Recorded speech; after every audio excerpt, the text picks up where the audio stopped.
ብታይ ይሄማ ጥሩ አይሏቸው አይደለም። ምንም አይሏቸውም። በቃ እንደ ፈረንጅ ሆኗል ነፃነት ጥግ ድረስ። እንደ አንቺ ለምን ረብሽ ላትሄጂም? ዘይዶን ኬር ብር ብቻ ነው የሚፈልጉት። እንደ አረቦች አይቆጠሩም። እንደ አረቦች እነሱ አይቆጠሩም። እንደ አረቦች ካንትሪ አይቆጠሩም። እና ይሄ ነፃነት ነው እና ቀላል ነፃነት ነው እና ምኑ በፓንትም የሚሄዱ አሉ። አዎ በዛንዬ መቶ የሚያዣና በፓንት እየሄዱ ምንም ፓንት የሚያክል ጅንስ ቁምጣ የተተለተለ አድርገው ጡት መያዣ የምታክል ክሮፕ ቶፕ አድርገው እየሄዱ አስፋልት ላይ ፖሊስ ምን አገባው? ኢማራት ብር ብቻ ነው የሚፈልጉት። ብር ብቻ ይምጣላቸው። የትኛውም ዜጋ ምንም አይነት ዜጋ ለምንድን ነው ሌባ የበዛው አጭበርባሪ የበዛው? ነፃ ስለሆነ እኮ ነው። በቃ ብር ብቻ ይኑርሽ ኢማራት ላይ። ብር ካለሽ ያለምንም ስልጣን በቪአይፒ ተወርጃለሽ ኤርፖርት። እዚህ ግን በፍጹም በቪአይፒ ለመውረድ እዚህ ባለስልጣን መሆን አለብሽ፣ ሚኒስተር መሆን አለብሽ። ነፃ ገበያ ነው። በቃ ዱባይ ነፃ ገበያ ነው። የመጨረሻ 24 ሰዓት ነው የሚሰሩት። 24 ሰዓት ሁሉ ነገር ክፍት ነው። በቃ አውሮፓ ሆናለች፣ ከአረብ ሀገር ወጥታለች። እና ተጠንቀቁ። በጣም ብዙ ሌባ በቪዚት ቪዛ ማንም ስለሚገባ ዝም ብሎ አሁን እዚህ ዝም ብላችሁ ቪዛ ስለማታገኙ ንጹህ ናት ሀገሪቷ። ምንም ወንጀል አትሰሙ፣ ሌብነት አትሰሙ፣ ማጭበርበር አትሰሙ። ኢማራት በቀላሉ በቪዚት ቪዛ ማንም ተነስቶ ስለሚገባ በጣም ብዙ አጭበርባሪ ታውቃላችሁ፣ ብዙ አጭበርባሪ ደላሎች የሰው ብር እየዘረፉ ላጥ። ስለዚህ ተጠንቀቁ እንዳትበሉ።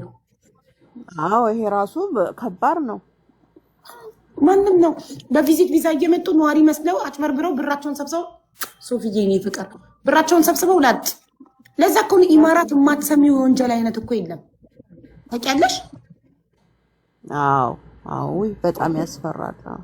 እኔ ድሮ ነበር አርቲስቶች እንዲሁ ሆቴል ላይ ተገደሉ ምናምን የምከታተለው። አሁን ትንሽ ከበድ የማትሰሚው ደላላውም ማንም አይከሰኝም ብሎ እያመጣ ሰዎቹን በ400 ሺህ በ500 ሺህ ወንዶቹን እያመጣ ይጥላቸዋል። እዛ አምጥቶ ብቻ ኢማራት ይወረውራቸዋል። ህገወጥ ሆነው ስራ የላቸው የሚበሉት የላቸው ጎዳና ሊወርድም። ስንት ጎዳና ተዳዳሪ ያለ መሰለሽ ዱባይ ላይ። ከባድ ነው። በጣም ተጠንቀቁ ወንዶች። ኢማራት ለራሱ ስራ የለም፣ ደላሎች እያመጡ ነው። አሁንም እናንተም መምጣት አታቆሙ። በየቀኑ በመጣችሁ እዚህ ታለቅሳላችሁ። ስለዚህ ተጠንቀቁ። ሳውዲ ግን ስራ አለ አዚዛ? ኧረ ስራ የለም። እንደ ዘንድሮ ደግሞ ስራ አልጠፋም። በጣም ነው የጠፋ። አሁን ይሄ ረመዳን ስንት ቀናት ነው የቀረው? ሴቱ በየቤቱ ቁጭ ብሏል። በጣም ሰራተኛ ይፈልጋሉ እኮ በጣም እንደ 5000 ምናምን የሚቀጥሩት የነበረው አሁን በ5004 ሰራተኛ አምጥታበታለች። አቢብቲ በ1000 አሁን ስራ ጠፍቶ እብድ ነው የበዛው። እኛ ጋር እንዴት እንደምናረግ አላውቅም።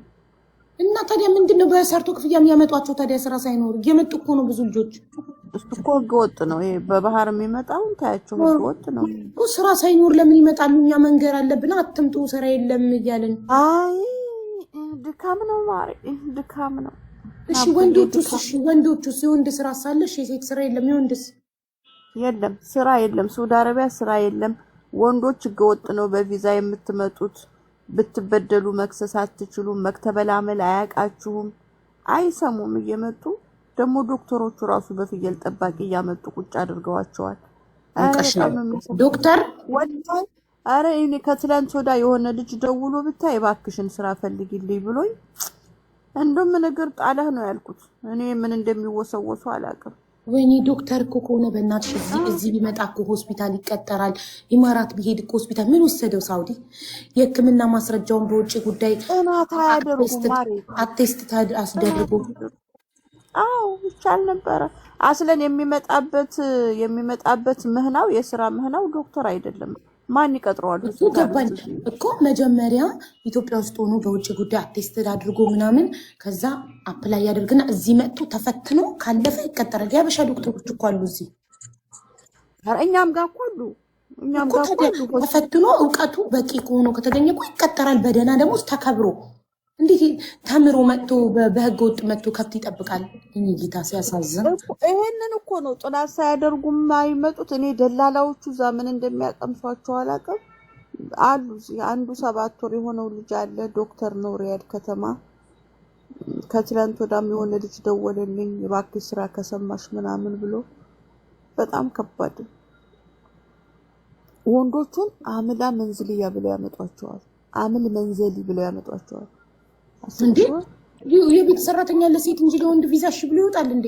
እንደዛ ብሎ ያመጡና ግቢ ውስጥ ትሰራላችሁ ብሎ ያሳምኑና ግቢና ቤት አንድ ነው ይሏቸዋል። ከዛ ግቢ ያጸዷቸዋል። ወንድን ቤት እንዴት ያሰራሉ? አሁን ህንዶቹ ምግብ ሰሪነት ምናምን ይሰራሉ። አይቀጥሯቸውም እኮ ማሬ፣ አይቀጥሯቸውም እኮ። ይሄ እኮ ቢዝነስ ነው። ከፊሉ እኮ አያሰራቸውም። ወይ ባሏን ታመጣለች ወይ ወንድሟን ታመጣለች። ከዛ ስራ ፈልጉለት ይባላል። ስራ ሲፈለግለት ይጋማው የሚያሳየው ግቢ የሚያስተካክል ግቢ ጠባቂ፣ ዘበኛ። እሺ ዘበኛ በጣም ጥሩ ስራ ነው። ውሸት ነው አላለች እንዴ? እዚያ ስንት አመት ነው ሳውዲ ኖርሽ? ዝም ብያት ይሄኔ እኮ እሷ ሳውዲን አታውቀውም ጭራሽ። ወይ በመጣች በስንት ወሯ ነው እንዲህ የምትለው? ስንት አመትሽ ነው አዚዛ ሳውዲ ላይ? ኬክ ትቆርሽልኛለሽ አቡዬ? አዎ ቃል ግቢልኝና ነገ በልደቴ ቀን 36ኛ አመት ላከብር ነው። ነገ በልደቴ ቀን አብሬ። አዎ በቃ በ6 ነው የበለጥሽ። የ6 አመት ልጅ ነሽ ነው ወጥቻለሁ ማለት ነው። ስለዚህ 30 አመትሽ ነው ሳውዲ አረቢያ ላይ? አዎ አንቺ 15 አመት በልጥሻለሁ አቡዬ። ምን ይሰጣሉ? እሺ ምን ይሰጣል? ኖ ካታር ምን ይሰጥ? ሙቂም እንሆናለን 20 አመት ሲሆነን። ግን በ20 አመት ውስጥ ለ60 ቀን ያህል ከሀገር ወጥተሽ ማታቂ ከሆነ ነው። አሁን እኔ 2 አመት ተበላሸብኝ። 2 አመት አቡዳቢ ሄጄ ስለመጣሁ ግዴታ 22 አመት ሲሞላኝ ነው ሙቂም መሆን የምችለው። ከሀገር ወጥቼ ከ60 ቀን ቆይቼ አላውቅም። ሁሌ በ30 ቀን እመለሳለሁ። ግን 20 አመት ድፍን ካታር ላይ ከኖርሽና ወጥተሽ ከሀገር ቫኬሽን በሄድሽበት 60 ቀን ካልሞላሽ ይቆጠርልሻል። ሶ ሙቂም ትሆኛለሽ። ከፊል አያስፈልግሽም። እዚህ የተወለዱ ደግሞ በ10 አመታቸው። አሁን ሳይመን 10 አመቱ ላይ ግን 12 አመቱ ላይ ነው የሚሆነው። ለምን ወጥተን ከሀገር አቡዳቢ 2 አመት ኖረን ስለመጣ 2 አመቷ ትቀነስብናለች። ይኸውልሽ እኔ አሁን እዚህ ሀገር ላይ ኧረ ወፍ የለም። እኔን ተይው። አሁን እኔ ልጅ ይሄው 17 ልትገባ ነው። ግን ወጣለች። ኢትዮጵያ አይደለም ሄደችው፣ ወደ ውጭ ወጣ ታውቃለች፣ ሌላ ሀገር። ግን ሙቂም ነን እንጂ እንደዛ አይነት ነገር የለም። አዎ 30 አመት እንደገና ትኖራላችሁ እናንተም ካልሞታችሁ እኮ። ሙቂም እኮ ምንሽ እኮ ዊዛውት ከፊል ማተህታጂን ከፊል ላዚም ከፊል ሐቢበቲ። ታዲያ ምን ሙቂም ሆንሽ? ታዲያ ኢቃማ የምታድሽ ከሆነ ኢቃማ አለሽ ታድሻለሽ። ኢቃማ እያደሽ ነው። አሁን የሆነ አዲስ ህግ ወጥቷል፣ ግን ስራ ላይ አልዋለም። የዛ ጊዜ ከፈቀዱልን ምናልባች እንጂ እኛ ታህተ ከፈላነን ማሪኔ ጥሩ ከፊል አለኝ አላቀውም። እሱ ከሞተ በቃ ወዴት ሀገር እንደሚሄድ አላቀም። ኢንሻአላህ አላህ ረጅም እድሜ ይስጣው።